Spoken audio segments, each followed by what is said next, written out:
Hello, my friends, and welcome back. Thank you very much for being with me again today. It seems like Japan was reactivated in an attempt to somehow offend or hurt Russia. They did it before, and they got smacked, and they didn't like it. Well, I'm sorry for Japan. I like Japan. I like Japanese people. I like their culture. But I think the guys in charge of Japan are weasels, and they follow Al Capone's orders. So what did they do? They insert themselves into an issue that has nothing to do with them, and that is the issue of Ukraine.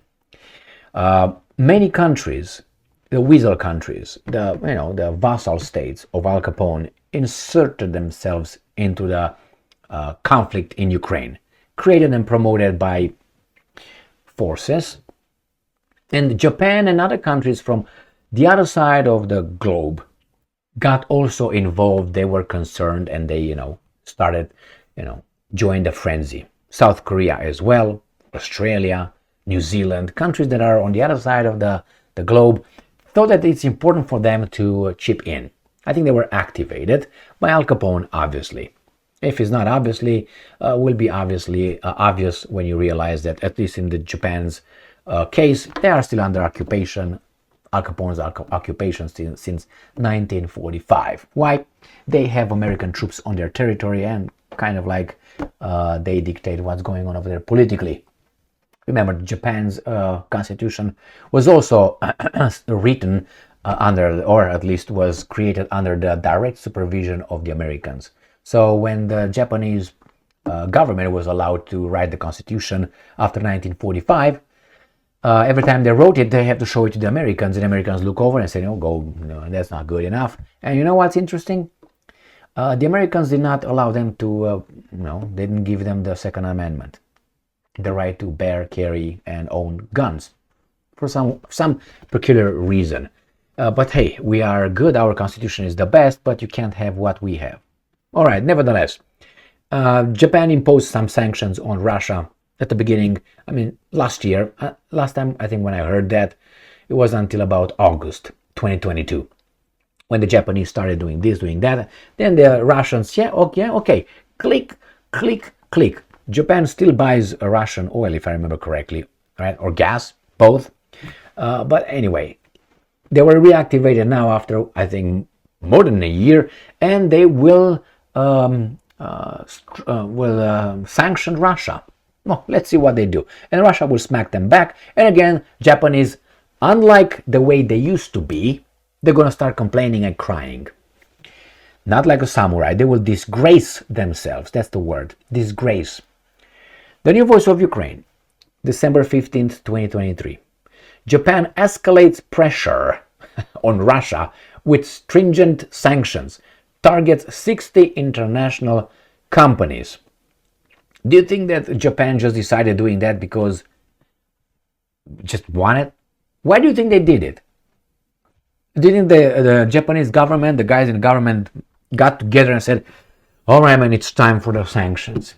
Okay, let's see, what are we going to do? Do you think that's the way it was? And how come only now, in December 15th, on December 15th?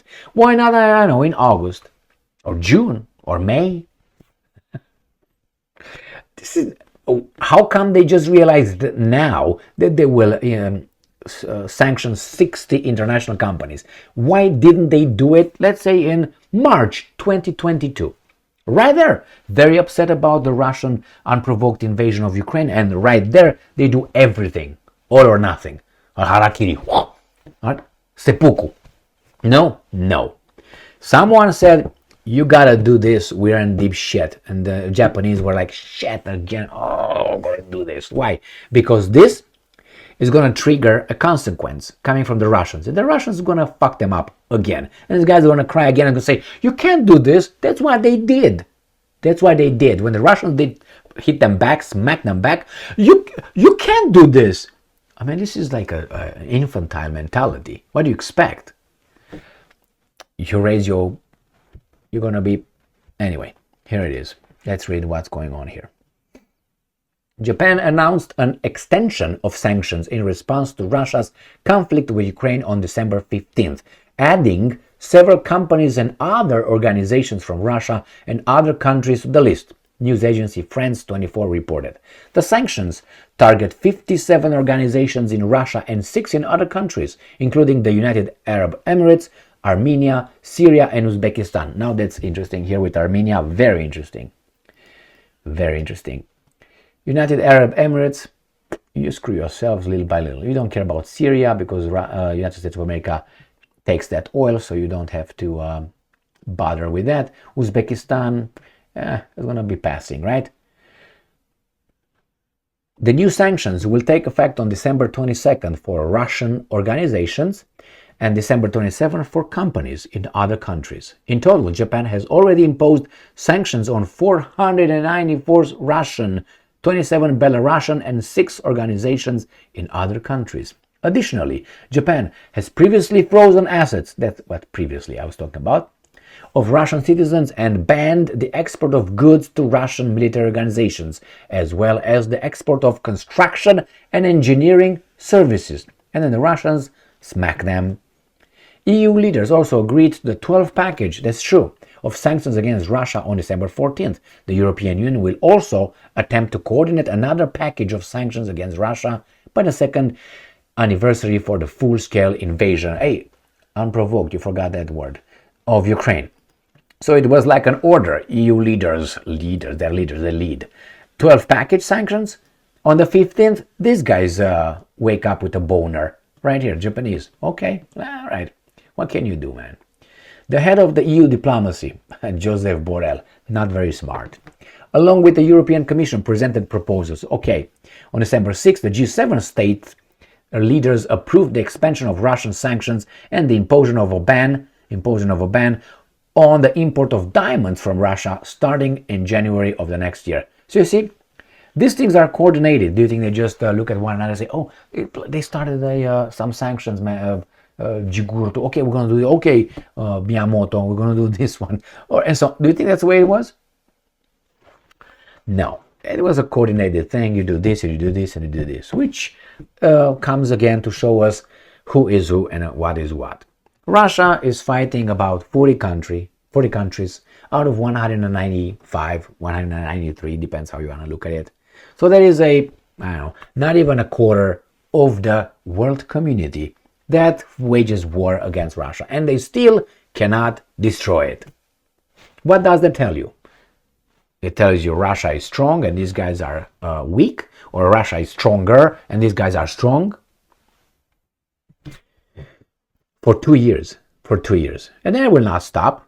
You know, they're not going to stop until Russia is going to just finish things up in Ukraine, or people here will just say, enough is enough, our lives are screwed. But if you do it slowly enough, they will not realize that this is where we were, financially, economically, before the war, as, citizens, and after 2 years, we're here. But if this was slow enough, instead of being a drop like that, people are still going, working, paying their taxes, watching TV, consuming, staying in the basement, driving cars alone with a mask on, being up to date with this kind of things, and most importantly, shutting the fuck up. All right, Japan, I'm waiting for the Russians saying that they will restrict the flow of gas and oil. And then the Americans are going to help you, obviously, at a cost 3 times more than the Russians. And then who's going to pay? The Japanese people. That's the way it goes. The bill always gets kicked to us. Why? Because we are their energy. Without us, without producing energy and taxes, revenue, and things, they cannot fund their military.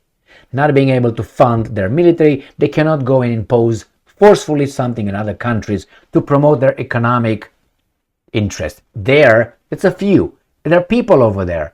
It's not like the interest is there. No, there are people that belong to certain interest. Military, but it's money, basically. Financial and energy. And who's paying for all that? We do. They just voted the new defense, supposedly, budget for American defense. U.S. Pentagon got what? $880 billion? Who pays for that? Why? Nobody said, let's make it, I don't know, $20 billion. That person will have a heart attack or a mini stroke overnight, if you know what I mean. Just an accident. Or you're going to try to fly from a high rise. Okay, I'm going to wait for the Russians' response, and Japan will be smacked. Otherwise, the other guy kicks you in the balls that you don't have. Why? September 2nd, 1945. Sounds familiar? Yeah, okay. Go and check it out. September 2nd, 1945. When the Japanese officials showed up on the whatever destroyer and were signing the humiliating unconditional surrender. And it was in the port of Yokohama, if I remember correctly. Yeah. Thank you very much for being with me again today. Stay strong, stay smart, look for the truth, and be just.